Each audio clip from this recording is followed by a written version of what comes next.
First of all, thanks for being here in my YouTube channel Get Villagegate. எனக்கு நிறைய suggestion வந்துச்சு, நான் அதெல்லாம் சீக்கிரமாக இம்ப்ளிமெண்ட் பண்ணுறேன். ஸோ இன்றைக்கி நம்ம பார்க்க போகிற சப்ஜெக்ட் வந்து ஃபிசிக்ஸில் ஆப்டிக்ஸ். ஸோ ஆப்டிக்னா என்ன? லைட்டு. ஸோ இந்த சாப்டர் வந்து லைட் வந்து வேவ் ஃபார்மில் தான் ட்ராவல் ஆகும். ஒரு ஆப்ஜெக்ட்லேருந்து லைட் வருதுன்னா அந்த ஆப்ஜெக்ட் தான் நம்ம சோர்ஸ்னு சொல்லுவோம். ஃபார் எக்ஸாம்பிள், டார்ச் லைட்லேருந்து லைட் வருது, அப்போது அந்த டார்ச் லைட் தான் சோர்ஸ். அதேமாதிரி யூனிவர்ஸில் இருக்க சன், மூன், எல்லா ஸ்டார்ஸுமே லைட் எமிட் பண்ணுது, அதெல்லாம் லூமினஸ் ஆப்ஜெக்ட்னு சொல்லுவோம். நம்ம ஒரு ஆப்ஜெக்டை எப்படி பார்க்க முடியுது? ரீசன் வந்து லைட்டு வந்து அந்த ஆப்ஜெக்ட் மேலே பட்டு அந்த ஆப்ஜெக்ட்லேருந்து லைட்டு ரிஃப்ளெக்ட் ஆகி நம்மளோட ஐஸ்க்கு வருது. அதனால தான் நம்ம அந்த ஆப்ஜெக்டை கிளியராக பார்க்க முடியுது. இதுதான் லைட்டு. ஸோ ப்ராப்பர்ட்டிஸ் ஆஃப் லைட்னா, லைட் வந்து ஒரு ஃபார்ம் ஆஃப் எனர்ஜி. அது வந்து ஸ்ட்ரெயிட் லைனில் மட்டும்தான் மூவ் ஆகும். லைட் வந்து எந்த மீடியத்துலனாலும் போகும். வாட்டர், ஏர், வேக்கம் எதுலனாலும் லைட் ட்ராவல் ஆகும். லைட்டோட ஸ்பீடு வந்து 3 × 10⁸ மீட்டர்/செகண்ட். ஸோ டிஃப்ரெண்ட் லைட்டுக்கு வந்து டிஃப்ரெண்ட் வேவ் லென்த்தும் டிஃப்ரெண்ட் ஃப்ரீக்வன்சி இருக்கும். வயலட் லைட்டுக்கு வந்து லோவஸ்ட் வேவ் லென்த்தும், ரெட் லைட்டுக்கு வந்து ஹையஸ்ட் வேவ் லென்த்தும் இருக்கும். இப்போது ஒரு லைட்டு வந்து 2 மீடியாவில் போகும்போது, ஃபார் எக்ஸாம்பிள் ஏர்லேருந்து வாட்டருக்குள்ளே போகும்போது பாதி லைட் வந்து ரிஃப்ளெக்ட் ஆயிரும், பாதி லைட் வந்து ரிஃப்ராக்ட் ஆயிரும். So what you mean by refraction? Light straight லைனில் தான் ட்ராவல் ஆகும்னு நம்ம பார்த்துட்டோம். லைட் ஏர்லேருந்து வாட்டருக்குள்ளே ட்ராவல் ஆகும்போது ஒரு சின்ன டிஃப்ளெக்ஷன் இருக்கும், ஒரு சின்ன டீவியேஷன் இருக்கும் வாட்டருக்குள்ளே என்ட்ரு ஆன உடனே. அந்த டீவியேஷனை தான் நம்ம ரிஃப்ராக்ஷன் சொல்கிறோம். ஏன் இந்த டீவியேஷன் ஆகுதுன்னா, வெலாசிட்டி ஆஃப் லைட்டு ஏரில் வேறு மாதிரி இருக்கும், வாட்டரில் வேறு மாதிரி இருக்கும். ஸோ மீடியம்லேருந்து வேறு மீடியத்துக்குள்ளே என்ட்ரு ஆகும்போது அந்த வெலாசிட்டி ஆஃப் லைட் சேஞ்சினால அந்த டீவியேஷன் நடக்குது. இதை தான் நம்ம ரிஃப்ராக்ஷன் சொல்கிறோம்.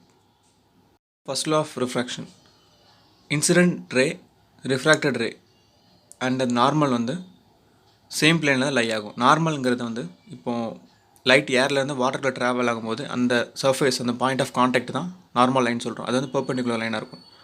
இது வந்து சேம் பிளேனில் தான் லை ஆகும்னு first law of refraction. Second law of ரிஃப்ராக்ஷன்னா, sine of angle of incidence, sine of angle of refraction வந்து ரிஃப்ராக்டிவ் இண்டெக்ஸோட ரேஷியோஸ்க்கு ஈக்குவலாக இருக்கும். இது வந்து ஸ்னெல்ஸ் லான்னு சொல்கிறோம். அதாவது sin i by sin r is equal to μ2 divided by μ1. இதை பற்றி டீட்டெயில்டாக நம்ம பார்ப்போம். ஸோ அப்போ வாட் இஸ் ரிஃப்ராக்டிவ் இண்டெக்ஸ்? அதாவது ஸ்பீட் ஆஃப் லைட்டோட ரேஷியோ வேக்கம்லேயும் ஸ்பீட் ஆஃப் லைட் இன் மீடியம்லேயும் நம்ம ரேஷியோ பண்ணி பார்க்குறது தான் refractive index. Medium in the sense air, water, அதாவது ஏதோ ஒரு மீடியம். வேக்கம்னா ஏர், வாட்டர் இல்லாமல் ஸ்பேஸ், எம்டி ஸ்பேஸ். ஸோ இதோட ரேஷியோ தான் நம்ம ரிஃப்ராக்டிவ் இண்டெக்ஸ்னு சொல்கிறோம். இதோட சிம்பிள் மியூன்னு நம்ம டினோட் பண்ணுறோம். ஸ்பீட் ஆஃப் லைட் மீடியமில் இருக்கும்போது அதோட ரிஃப்ராக்டிவ் இண்டெக்ஸ் வந்து லோவாக இருக்கும். அதேமாரி ஸ்பீட் ஆஃப் லைட்டை ஒரு வேக்கமில் இருக்கும்போது அதோட ரிஃப்ராக்டிவ் இண்டெக்ஸ் ஹையாக இருக்கும். அதாவது வைஸ் வெர்சா. இப்போ ஒரு லைட்டை வந்து டென்சர் மீடியம்லேருந்து ரேரர் மீடியக்கு, சப்போஸ் ஃபார் எக்ஸாம்பிள் வாட்டர்லேருந்து ஏருக்கு ட்ராவல் ஆகும்போது அதோட ரிஃப்ராக்டட் ரே வந்து நார்மல் லைனுக்கு அவேவாக பெண்ட் ஆயிரும். இதை வந்து ஒரு நீங்கள் பார்த்துட்டு தெரியும், வாட்டருக்குள்ளேருந்து நீங்கள் ஒரு டார்ச் அடித்து நீங்கள் வெளியிலேருந்து பார்த்தாங்கன்னா அது கொஞ்சம் ரிஃப்ராக்ட் ஆகிருக்கும். அது வந்து நார்மல் லைனுக்கு பெண்டிங் அவேவாக இருக்கும். அதே இது லைட்டு ரேரர் மீடியம்லேருந்து டென்சர் மீடியம், ஃபார் எக்ஸாம்பிள் ஏர்லேருந்து வாட்டருக்குள்ளே ட்ராவல் ஆகும்போது அந்த ரிஃப்ராக்டட் ரே வந்து நார்மல் லைனுக்கு டுவோர்ட்ஸாக பெண்ட் ஆகும். ஆப்போசிட் அப்படியே டென்சர் டு ரேரர் போகும்போது அவேவ் ஆயிரும், ரேரர் டு டென்சர் வரும்போது towards normal line. Next, dispersion of light. Sun தான் நமக்கு ஃபண்டமெண்டல் சோர்ஸ் ஆஃப் லைட்னு சொல்லிட்டோம்.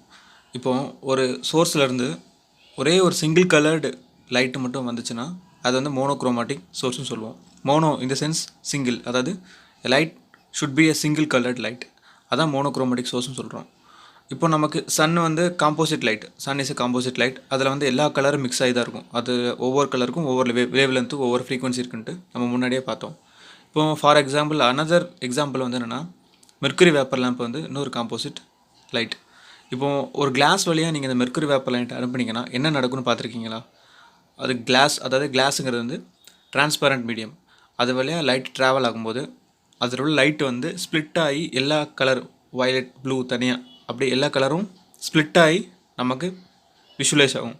இந்த ஒரு சிங்கிள் லைட்டை வந்து நமக்கு ஒரு மீடியம் வழியாக ட்ரான்ஸ்ஃபர் பண்ணி லைட், டிஃப்ரெண்ட் கலர்ஸ் ஆஃப் லைட்டை ஸ்ப்ளிட் பண்ணுறது தான் டிஸ்பர்ஷன் ஆஃப் லைட். ஸோ இந்த ஸ்ப்ளிட் ஆகிற இந்த பேண்ட் ஆஃப் கலர்ஸை தான் நம்ம ஸ்பெக்ட்ரம்னு சொல்கிறோம். Violet, indigo, blue, green, yellow, orange and red இந்த கலர்ஸ்லாம் நமக்கு ஸ்ப்ளிட் ஆகி வெளியில் வரும். இதை வந்து நம்ம வெப்ஜிஆர்னு சிம்பிளாக சொல்கிறோம். இப்போது angle of refraction of red வந்து ஸ்மாலாக இருக்கும், வயலட்டுக்கு வந்து அதிகமாக இருக்கும். ஏன்னா ரெட் கலரோட வேவ்லென்த் வந்து அதிகமான வேவ்லென்த்துக்கு ஆங்கிள் ஆஃப் ரிஃப்ராக்ஷன் கம்மியாக இருக்கும், கம்மியான வேவ்லென்த்துக்கு அதிகமான ரிஃப்ராக்ஷன் இருக்கும். அதாவது அதுதான் விப்ஜிஆர், VIBGYOR. விலேருந்து ஆருக்கு போக போக அதோடய வேவ்லென்த்து கூட்டிகிட்டே போகும். நமக்கு சிக்னலில் ஏன் ரெட் கலரில் வச்சுருக்காங்க டேஞ்சருக்கு? ரெட் கலர் வேவ்லென்த் அதிகம், அப்போ தூரத்துலேருந்து நம்ம பார்த்தோன்னா ரெட் கலர் தெரியும். அதனால தான் ரெட் கலரோட வேவ்லென்த் அதிகம்னு நம்ம சொல்கிறோம். வயலட்டுக்கு வந்து வேவ்லென்த் ரொம்ப கம்மி, நம்மளால் ரொம்ப தூரத்துலேருந்து வயலட்டை வந்து கிளியராக பார்க்க முடியாது. So scattering of light. ஸ்கேட்டரிங்னா என்ன? சிதறுதல். சன்லேருந்து வருது எர்த்தோட அட்மாஸ்பியரில் சன்லைட் பட்டோன்னே எர்த்தோட அட்மாஸ்பியரில் உள்ள பார்ட்டிகிள்ஸ், கேஸஸ் மேலே அந்த சன்லைட் பட்டு அது ஸ்கேட்டர் ஆகுது. அந்த பார்ட்டிக்கிள் மேலே அந்த லைட் பட்டு ஸ்கேட்டர் ஆகி எர்த்தில் எல்லா சர்ஃபேஸ்க்கும் படுது. இதுதான் நம்ம ஸ்கேட்டரிங் ஆஃப் லைட்னு சொல்கிறோம். அந்த பார்ட்டிகிள்ஸ் மேலே அந்த லைட் பட்டு எல்லா இடத்துக்கும் ஸ்ப்ரெட் ஆகிறது தான் நம்ம ஸ்கேட்டரிங் ஆஃப் லைட் சொல்கிறோம். அந்த பார்ட்டிக்கிளை தான் நம்ம ஸ்கேட்டரர்னு சொல்கிறோம். ஏன்னா அந்த பார்ட்டிக்கிள் மூலமாக தான் அந்த ஸ்கேட்டரிங் ஆஃப் லைட் நடந்திருக்கு. அப்போது அந்த இன்டராக்டிங் பார்ட்டிக்கிள் அந்த மீடியத்தில் இருக்கிறத நம்ம ஸ்கேட்டரர்னு சொல்கிறோம். Next type of scattering. இதில் 2 டைப்ஸ் இருக்குது, எலாஸ்டிக் ஸ்கேட்டரிங், இன்எலாஸ்டிக் ஸ்கேட்டரிங்ட்டு. எலாஸ்டிக் ஸ்கேட்டரிங்னா இன்சிடென்ட் லைட்டும் ஸ்கேட்டர்டான லைட்டும் சேமாக இருக்கும். இன்எலாஸ்டிக் ஸ்கேட்டரிங்னா இன்சிடென்ட் லைட்டும் ஸ்கேட்டர்டான லைட்டும் நாட் சேமாக இருக்கும். ஸோ இன்எலாஸ்டிக் ஸ்கேட்டரிங்கை பற்றி நம்ம டீட்டெயில்டாக பார்க்கலாம். இன்எலாஸ்டிக் ஸ்கேட்டரிங்கில் 4 டைப்ஸ் இருக்குது. Rayleigh scattering, Mie scattering, Tyndall scattering, Raman scattering. So first Rayleigh scattering. So Rayleigh scattering is inversely proportional to 4th power of wavelength. அதாவது இங்கே என்ன சொல்ல வராங்கன்னா, சன்லேருந்து நம்ம எர்த்தோட அட்மாஸ்பியருக்கு வருது. இப்போது நூன் டைம், அதாவது மதியான டயத்தில் சன் வந்து எர்த்துக்கு நியராக இருக்கும். அப்போது ப்ளூ கலருக்கு வேவ்லென்த்து கம்மி, அப்போது அது வந்து லார்ஜர் எக்ஸ்டென்ட்டுக்கு ஸ்கேட்டர் ஆயிரும். ரெட் கலருக்கு வேவ்லென்த் அதிகம், அதனால் அது ஸ்மாலர் எக்ஸ்டென்ட்டில் தான் ஸ்கேட்டர் ஆகும். அதனால தான் நூன் டயத்தில் ஸ்கை ப்ளூ கலராகவும், சன்ரைஸ் டைம் சன்செட் டயத்தில் ஸ்கை ரெட் கலராகவும் இருக்குது. ஏன்னா சன்ரைஸ் சன்செட்டில் சன்னு வந்து எர்த்தோடு கொஞ்சம் ஃபார் அவேவாக இருக்கும் நூனை கம்பேர் பண்ணும்போது. அப்போது ஃபாராக இருக்கும்போது ரெட் கலர் வந்து நமக்கு ஈஸியாக ஸ்கேட்டர் ஆகும். அதனால தான் சன்ரைஸ் டயத்தில் நமக்கு ரெட் கலரில் இருக்குது. நூன் டயத்தில் ப்ளூ கலரோட வேவ்லென்த் கம்மியாக இருக்கிறதுனால அது நல்லா ஸ்கேட்டர் ஆகிறதுனால நமக்கு ஸ்கை வந்து ப்ளூ கலரில் தெரியுது. இது வந்து Rayleigh scattering. Next Mie scattering elastic scattering தான். ஆனால் இங்கே அமௌண்ட் ஆஃப் ஸ்கேட்டரிங் வந்து இண்டிபெண்ட் ஆஃப் வேவ்லென்த். ஸோ இதில் எப்படி ஸ்கேட்டரிங் ஹேப்பன் ஆகுதுன்னா, pollen, dust, smoke, water droplets மூலமாக, அதாவது எர்த்தில் உள்ள லோவர் போர்ஷன் ஆஃப் அட்மாஸ்பியரில் இருக்கிற பார்ட்டிகிள்ஸ் மூலமாக ஸ்கேட்டரிங் ஹேப்பன் ஆகுது. க்ளவுட்ஸில் ஒயிட் கலரோட அப்பியரன்ஸ்க்கு காரணம் வந்து மீ ஸ்கேட்டரிங் தான். ஏன்னா வாட்டர் ட்ராப்லெட்ஸ் இருக்குது, சன்லைட் வாட்டர் ட்ராப்லெட்ஸை பட்ட உடனே எல்லா கலருமே ஈக்குவலாக ஸ்கேட்டர் ஆகும். அப்படி ஈக்குவலாக ஸ்கேட்டர் ஆனால் ஒயிட் கலர் வந்து நமக்கு ஃபார்மேஷன் ஆகும். அதனால தான் க்ளவுட்ஸ் வந்து ஒயிட் கலரில் இருக்குது. இது me scattering. So what is Tyndall scattering? For example, இப்போ ஒரு டஸ்ட் ரூம் இருக்குது. அந்த டஸ்ட் ரூமில் ஒரு விண்டோ வழியாக சன்லைட் வந்து என்டர் ஆகுது. அப்போது நமக்கு சன்லைட்டோட பார்த்து கிளியராக தெரியும். என்ன ரீசன்? அந்த டஸ்ட் ரூமில் உள்ள பார்ட்டிகிள்ஸ், அதாவது டஸ்ட் பார்ட்டிகிள்ஸ் அந்த சன்லைட்டில் மூவ் ஆகிறத நம்ம விசுவல் பண்ண முடியும். அந்த டஸ்ட் பார்ட்டிகிள்ஸ் மூவ் ஆகிறது பார்க்குறதுனால தான் நமக்கு சன்லைட்டோட பார்த்து தெரியுது. இதுதான் Tyndall effect. So Raman scattering. இப்போது மோனோக்ரோமாட்டிக் லைட், அதாவது சிங்கிள் கலர்டு லைட்டு வந்து சாலிட், லிக்யூட், கேஸ் ஏதோ ஒரு மீடியமில் வழியாக பாஸ் ஆகும்போது அதில் ஒரு குறிப்பிட்ட பார்ட் ஆஃப் லைட்டு வந்து ஸ்கேட்டர் ஆகும். அப்படி அந்த ஸ்கேட்டர்டான லைட்டுக்கு வந்து ஒரு அடிஷ்னல் ஃப்ரீக்வன்சிஸ் இருக்கும் அந்த மீடியமில் பாஸ் ஆகி வந்ததுனால. அதாவது ஒரு சேஞ்ச் இன் ஃப்ரீக்வன்சியோ இல்லை ஒரு சேஞ்ச் இன் வேவ்லென்த்தோ இருக்கும். அந்த சேஞ்ச் இன் ஃப்ரீக்வன்சி, அந்த சேஞ்ச் இன் வேவ்லென்த்தோடு வர அந்த ஸ்கேட்டர் லைட்டு தான் ராமன் ஸ்கேட்டரிங் சொல்கிறோம். So next topic, lens. Lens 2 types, convex, concave. கான்வெக்ஸ்னால் அந்த ஸ்பெரிக்கல் சர்ஃபேஸ் லென்ஸில் சென்டர் போர்ஷன் வந்து திக்காகவும் அவுட்டர் எட்ஜஸ் தின்னராகவும் இருக்கும். ஒரு லைட்டு கான்வெக்ஸ் லென்ஸில் பாஸ் ஆச்சுன்னா அதோட அதர் எண்டில் கன்வர்ஜ் ஆகும். கன்வர்ஜ் இந்த சென்ஸ் குவியும். அப்போது கான்கேவ்னா அப்படியே ஆப்போசிட், சென்டரில் தின்னராகவும் எட்ஜஸில் திக்கராகவும் இருக்கும். லைட்டு பாஸ் ஆகும்போது டைவர்ஜ் ஆகும். அதாவது வெளியில் போகும், விலகும். கான்வெக்ஸில் லைட்டு குவியும், கான்கேவில் லைட்டு விலகும், அதாவது converge diverge. Image formation through convex and concave lens. So refraction எப்படி இந்த கான்வெக்ஸ் லென்ஸ்லையும் கான்கேவ் லென்ஸ்லையும் இருக்குன்னு பார்க்க போகிறோம். ஸோ லென்ஸில் சென்டரில் போகிற அந்த பாத்து தான் ஆப்டிக்கல் சென்டர், ஆப்டிக்கல் லைன். அந்த ஓன்ற பாயிண்ட் வழியாக எந்த டைரெக்ஷனில் லைட் பாஸ் ஆனாலும் ஸ்ட்ரெயிட் லைனில் தான் ட்ராவல் ஆகும். ஸோ பிரின்சிபல் ஆக்சிஸ்க்கு பேரலாக ஒரு ரே பாஸ் ஆச்சுன்னா கான்வெக்ஸ் லென்ஸில் கன்வெர்ஜ் ஆகும்னு சொல்லியிருக்கோம். ஸோ F2ன்ற பாயிண்ட்டுக்கு கன்வெர்ஜ் ஆகுது. அதே இது கான்கேவ் லென்ஸ்னால் வெளியில் ஸ்ப்ரெட் அவுட் ஆகிருக்கும். ஸோ ஆப்ஜெக்ட் அட் இன்ஃபினிட்டி, இந்த இமேஜ் ஃபிகர் 2.6 இது தான் கான்வெக்ஸ் லென்ஸ். அதாவது லைட் எல்லா டைரக்ஷன்லேருந்தும் வருது, F2ன்ற பாயிண்ட்டுக்கு கன்வெர்ஜ் ஆகுது. ஸோ கான்வெக்ஸ் லென்ஸ் வந்து கன்வெர்ஜ் ஆகும். பட் அந்த பிரின்சிபல் ஆக்சிஸ் ஓன்ற அந்த சென்டர் லைன் வழியாக பாஸ் ஆகிற லைட் மட்டும் ஸ்ட்ரைட்டாக போகும். இதை ரிமெம்பர் பண்ணிக்கோங்க. So application of convex lens. Convex lens வந்து camera lens, magnifying lens, microscope, telescope, slide ப்ராஜெக்டர்ஸ்க்கு யூஸ் பண்ணுறாங்க. கான்வெக்ஸ் லென்ஸ் யூஸ் பண்ணி ஐ டிஃபெக்டில் உள்ள ஒரு ப்ராப்ளமை கிளியர் பண்ணுறாங்க. ஹைப்பர் மெட்ரோபியா அப்படின்ற ஐ டிஃபெக்டை கிளியர் பண்ணுறதுக்கு கான்வெக்ஸ் லென்ஸ் யூஸ்ஃபுல்லாக இருக்குது. So next lens formula. நம்ம ஒரு லென்ஸ் யூஸ் பண்ணால் கண்டிப்பாங்க distance of the image, distance of the object, focal length, இது மூணும் அவைலபிளாக இருக்கும். ஸோ இது மூணையும் ரிலேட் பண்ணி தான் லென்ஸ் ஃபார்முலா இருக்குது. அதாவது 1/f is equal to 1/v minus 1/u அப்படின்னு ரிலேட் பண்ணியிருக்காங்க. எஃப் அப்படின்னா ஃபோக்கல் லென்த்து, u அப்படின்னா டிஸ்டன்ஸ் ஆஃப் தி ஆப்ஜெக்ட், vனா டிஸ்டன்ஸ் ஆஃப் தி இமேஜ். இந்த lens formula both convex and concave லென்ஸ்க்கு அப்ளிகபிள் ஆகும். So sign convention, lens formula use பண்ணி நம்ம லென்ஸ்க்கு பாசிட்டிவ் நெகட்டிவ் எப்படி நம்ம டினோட் பண்ணுறதுன்ட்டு பார்க்கலாம். ஆப்ஜெக்ட் எப்போவுமே லென்ஸ்க்கு லெஃப்ட் சைடில் தான் ப்ளேஸ் பண்ணுவோம். எல்லா டிஸ்டன்ஸும் ஆப்டிக் சென்டர்லேருந்து தான் நம்ம மெஷர் பண்ணணும். ஆப்டிக் சென்டருங்கிறது லென்ஸோட சென்டர் பாயிண்ட் O, அதிலேருந்து இன்சிடென்ட் லைட்டு அதோட டைரெக்ஷனில் இருக்க டிஸ்டன்ஸை நம்ம மெஷர் பண்ணால் பாசிட்டிவ். இன்சிடென்ட் லைட்டுக்கு ஆப்போசிட், அதாவது ஆப்போசிட் டைரெக்ஷனில் நம்ம மெஷர் பண்ணோன்னா அது நெகட்டிவ். நம்ம டிஸ்டன்ஸ் வந்து அப்போர்டில், அதாவது பெர்பெண்டிகுலர் டு பிரின்சிபல் ஆக்சிஸ்க்கு அப்போர்டில் பண்ணுறது ஃபுல்லாக பாசிட்டிவ், டவுன்வர்டில் பண்ணுறது ஃபுல்லாக நெகட்டிவ். Magnification of lens. மேக்னிஃபிகேஷன்னா ஜூம் பண்ணுறது, ஒரு ஆப்ஜெக்டை ஜூம் பண்ணி அதோட இமேஜை பார்க்குறது. So object image. இப்போ மேக்னிஃபிகேஷன் எப்படி டிஃபைன் பண்ணுறோன்னா ratio of height of image to height of object, அதுதான் magnification of lens. So m is equal to height of image to height of object. Height of இமேஜை h டேஷ்னும் height of ஆப்ஜெக்டை hனும் denote பண்ணுறோம். So இது நம்ம height மட்டும் இல்லாமல் distance use பண்ணி மேக்னிஃபிகேஷனுக்கு ஃபார்முலா டெரைவ் பண்ணலாம். Same m is equal to distance of image divided by distance of object. அப்போது டிஸ்டன்ஸ் ஆஃப் இமேஜ் வந்து vனும் டிஸ்டன்ஸ் ஆஃப் ஆப்ஜெக்ட் uன்னு சொல்கிறோம். So m is equal to v/u. So power of lens. நம்ம ஒரு லென்ஸில் light பட்டால் ஒன்று கன்வெர்ஜ் ஆகும் இல்லை டைவர்ஜ் ஆகும்னு சொல்லிட்டோம்.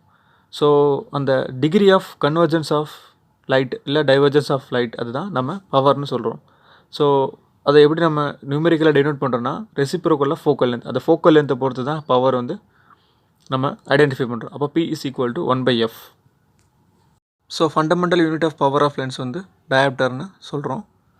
ஃபோக்கல் லென்த் வந்து எக்ஸ்ப்ரெஸ் பண்ணுறோம் எம்ன்ட்டு. ஏன்னா எம்னா மீட்டர், லென்த் வந்து நம்ம மீட்டரில் தான் சொல்லுவோம், அதனால் focal length m. So power of lens வந்து நம்ம dன்னு எக்ஸ்ப்ரெஸ் பண்ணுறோம். இந்த கன்வென்ஷன் மூலமாக பவர் ஆஃப் கான்வெக்ஸ் லென்ஸ் வந்து பாசிட்டிவாகவும் பவர் ஆஃப் கான்கேவ் லென்த் வந்து நெகட்டிவாகவும் நம்ம டினோட் பண்ணுறோம். So difference between convex and concave lens. Convex lens is thicker in middle, concave lens is thicker in edges. Convex lens converging, concave lens diverging. Convex produces real images, concave produces virtual images. Convex lens வந்து ஹைப்பர்மெட்ரோபியாக்கு treat பண்ணுறோம், concave lens மியோபியாக்கு treat பண்ணுறோம். Defects in eye. Concave lens use பண்ணி myopia rectify பண்ணுறோம். So மயோபியானா short sightedness. Short சைட்டட்னஸ்னால் ஷார்ட்டாக இருக்க ஆப்ஜெக்ட் கிளியராக தெரியும், டிஸ்டண்ட்டாக இருக்க ஆப்ஜெக்ட் கிளியராக தெரியாது. ஐபாலோட லென்த்தனிங் தான் அதுக்கு ரீசன். அதாவது ஐ லென்ஸுக்கும் ரெட்டினாக்குள்ள டிஸ்டன்ஸ் வந்து நார்மலாக இருக்கிறத விட இன்க்ரீஸ் ஆகிருக்கும். அப்போது இன்க்ரீஸ் ஆகிறதுனால focal length of eye lens வந்து ரெடியூஸ் ஆகிருக்கும். ஸோ நம்ம கான்கேவ் லென்ஸ் யூஸ் பண்ணி அந்த ஃபோக்கல் லென்த்தை கிளியர் பண்ணுறோம். அப்போ மயோபியா ரெக்டிஃபை ஆயிரும். ஸோ மயோபியாவுக்கு ஆப்போசிட் ஹைப்பர்மெட்ரோபியா. இங்கே கான்வெக்ஸ் லென்ஸ் யூஸ் பண்ணுவோம். ஸோ ஹைப்பர்மெட்ரோபியானா லாங் சைட்டட்னஸ். அப்போ லாங் சைட்டட்னஸ்னால் ஷார்ட்டாக இருக்க ஆப்ஜெக்ட் கிளியராக தெரியாது, டிஸ்டண்ட்டாக இருக்க ஆப்ஜெக்ட் கிளியராக தெரியும். இதுக்கு ரீசன் என்னென்னா ஐ லென்ஸோட ஃபோக்கல் லென்த் வந்து இன்க்ரீஸ் ஆகிருக்கும். மயோபியாவில் டிக்ரீஸ் ஆகிருக்கும், ஹைப்பர்மெட்ரோபியாவில் இன்க்ரீஸ் ஆகிருக்கும். அப்போ என்ன ரீசன்? ஐ லென்ஸுக்கும் ரெட்டினாக்குள்ள டிஸ்டன்ஸ் வந்து டிக்ரீஸ் ஆனதுனால தான் ஐ லென்ஸோட ஃபோக்கல் லென்த் வந்து இன்க்ரீஸ் ஆகிருக்கு. ஸோ அந்த இன்க்ரீஸ் ஆன ஃபோக்கல் லென்த்தை நம்ம கான்வெக்ஸ் லென்ஸ் யூஸ் பண்ணி நார்மல் பண்ணுறோம். அப்போ ஹைப்பர்மெட்ரோபியா கிளியர் ஆயிரும். நெக்ஸ்ட் ப்ரெஸ்பியோபியா. அதாவது இது வந்து ஓல்டேஜ் ஹைப்பர்மெட்ரோபியான்னு சொல்கிறோம். ஏன்னா ஐயில் உள்ள சிசிலரி மசில்ஸ் வந்து ஏஜ் ஆனோடனே வீக் ஆயிரும். ஸோ இந்த டிஃபெக்ட் வந்து ஏஜ்டு பர்சன்ஸ்க்கு மட்டும்தான் வரும். ஸோ சிசிலரி மசில்ஸ் வீக்கானால் ஐ லென்ஸ் வந்து இன்ஃப்ளெக்சிபிள் ஆயிரும். அப்போ வந்து பவர் ஆஃப் அக்காமடேஷன் லாஸ் ஆயிரும். ஸோ அதனால தான் நம்ம இதை வந்து ஓல்டேஜ் ஹைப்பர்மெட்ரோபியான்னு சொல்கிறோம். So we come to conclusion. Convex lens is used for short vision, concave lens is used for distant vision. Astigmatism. இந்த டிஃபெக்ட்னால பேரலல் லைன்ஸையும் ஹரிசாண்டல் லைன்ஸையும் கிளியராக பார்க்க முடியாது. என்ன ரீசன்னா ஐ லென்ஸோட ஸ்ட்ரக்சர் வந்து இம்பர்ஃபெக்டாக இருக்கும், இல்லைனா ரிஃப்ராக்டிங் சர்ஃபேஸில் வந்து ஏதாவது இன்ஜுரி ஏற்பட்டிருக்கும். இந்த டிஃபெக்டை சிலிண்ட்ரிக்கல் லென்ஸ் யூஸ் பண்ணி கிளியர் பண்ணலாம். இது வந்து டோரியல் லென்ஸ்னு சொல்லுவாங்க. ஸோ மைக்ரோஸ்கோப்னு எல்லாத்துக்குமே தெரியும். ஸ்மால் ஆப்ஜெக்டை நம்ம என்லார்ஜ் பண்ணி பார்க்குறதுக்கு யூஸ் பண்ணுறோம். இதில் 2 டைப் இருக்குது: simple microscope, compound microscope. So simple microscope short focal லென்த்தில் உள்ள கான்வெக்ஸ் லென்ஸ் தான் நம்ம சிம்பிள் மைக்ரோஸ்கோப்பில் யூஸ் பண்ண போகிறோம். இந்த கான்வெக்ஸ் லென்ஸை ஹியூமன் ஐ பக்கத்தில் வச்சு இந்த ஆப்ஜெக்ட் பார்த்தா தான் அந்த ஆப்ஜெக்டோட இமேஜ் என்லார்ஜாக தெரியும். ஃபார் எக்ஸாம்பிள், ஏபிங்கிற ஒரு ஆப்ஜெக்ட் லென்ஸ் பக்கத்தில் வச்சுருக்கோம். அந்த ஆப்ஜெக்டோட டிஸ்டன்ஸ் வந்து ஃபோக்கல் லென்த்துக்கு உள்ளே இருக்குது. அதாவது எஃப்ங்கிறது தான் ஃபோக்கல் லென்த்து, யூங்கிறது அந்த லென்ஸ்லேருந்து அந்த ஆப்ஜெக்டோட டிஸ்டன்ஸ். ஸோ நம்ம அப்சர்வர் ஐயை லென்ஸ் வழியாக பார்த்தோன்னா அந்த இமேஜ் வந்து விர்ச்சுவல் என்லார்ஜ்டு இமேஜாக தெரியும் கான்வெக்ஸ் லென்ஸ் வழியாக பார்க்கும்போது. ஸோ இதுதான் நம்ம சிம்பிள் மைக்ரோஸ்கோப் யூஸ் பண்ணி பார்க்குறோம். So the formation of that image வந்து ஆப்ஜெக்ட் எங்கே இருக்கோ அதே சைடில் தான் இருக்கும். ஸோ நமக்கு ஹியூமன் ஐயில் பார்க்கும்போது அதோட டிஸ்டன்ஸ் வந்து 25 சென்டிமீட்டர் அப்ராக்சிமேட் ரேஞ்சுக்குள்ளே அந்த இமேஜ் ஃபார்மேஷன் இருக்கும். ஸோ 25 சென்டிமீட்டர் ஷார்ட் ரேஞ்சில் அந்த இமேஜ் நமக்கு என்லார்ஜாக கிடைக்கிறதுனால இதை யூஸ் பண்ணி வாட்ச் ரிப்பேர் பண்ணுறதுக்கு, ஜுவல்லரிஸில் செக் பண்ணுறதுக்கு, ஸ்மால் லெட்டர்ஸை ரீட் பண்ணுறதுக்கு, ஃப்ளாஸ் இன்செக்ட்ஸில் உள்ள பார்ட்ஸ் அப்சர்வ் பண்ணுறதுக்கு, ஃபாரன்சிக் சயின்ஸில் ஃபிங்கர் பிரிண்ட்ஸ் அப்சர்வ் பண்ணுறதுக்கு சிம்பிள் மைக்ரோஸ்கோப் யூஸ்ஃபுல்லாக இருக்குது. ஸோ காம்பவுண்ட் மைக்ரோஸ்கோப்பும் வெரி ஸ்மால் ஆப்ஜெக்ட்டை பார்க்குறதுக்கு யூஸ்ஃபுல்லாக இருக்குது. இதோட மேக்னிஃபிகேஷன் பவர் சிம்பிள் மைக்ரோஸ்கோப்போட அதிகம். ஸோ மேக்னிஃபிகேஷன் பவர்னால் என்ன? ஒரு ஆப்ஜெக்டை நம்ம என்லார்ஜ் பண்ணி பார்க்குற கெப்பாசிட்டி. ஸோ அதை எப்படி நம்ம அட்டென்ட் பண்ண முடியும்னா லென்ஸோட ஃபோக்கல் லென்த்தை டிக்ரீஸ் பண்ணுறதுனால தான் கிடைக்கும்.